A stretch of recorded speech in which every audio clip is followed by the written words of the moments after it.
সংগঠিত সকল গুম, খুন ও গণহত্যার বিচারের দাবিতে গত 17 বছরে বাংলাদেশে কয়েকটি গণহত্যা সংগঠিত হয়েছিল।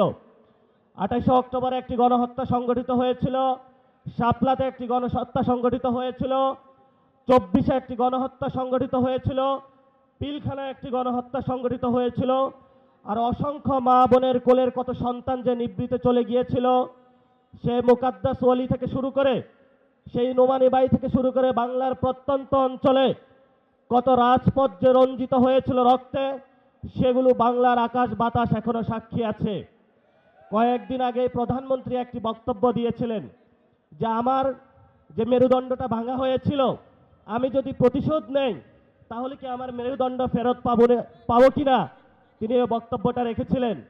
আমি সবিনয়ে মাননীয় প্রধানমন্ত্রীর কাছে জানাতে চাই, এই যে এখানে এতগুলো মানুষ উপস্থিত হয়েছে, যাদেরকে অন্ধকার প্রকোষ্ঠে রাখা হয়েছিল, যাদের বাপকে হলো থানায়, জেলায়, পুরো বাংলাদেশের বিভিন্ন কারাগারে ঘুরানো হয়েছিল, এই মানুষগুলো প্রতিশোধ চায় না, কিন্তু আমরা বিচারে বিশ্বাসী।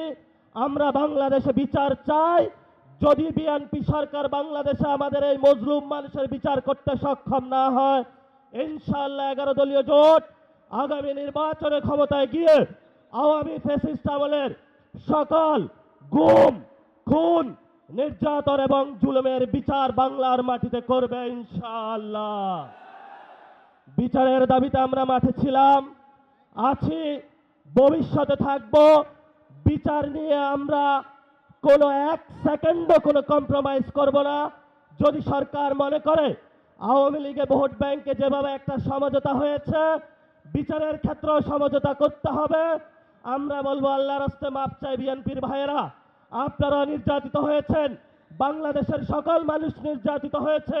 নির্যাতিত যারা মজলুম আছে, মজলুমদের পক্ষে আল্লাহ আছে, এই মজলুমদের পক্ষে আমরা থাকবো ইনশাআল্লাহ।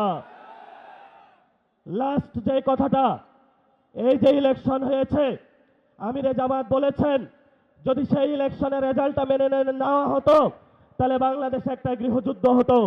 আমরা বাংলাদেশে একটা গৃহযুদ্ধ চাইনি বলেই এই পর্যন্ত আমরা শান্তি এবং শৃঙ্খলার সাথে রয়েছি। নির্বাচন কমিশনে যে কমিশনারগণ নিয়োগ হয়েছে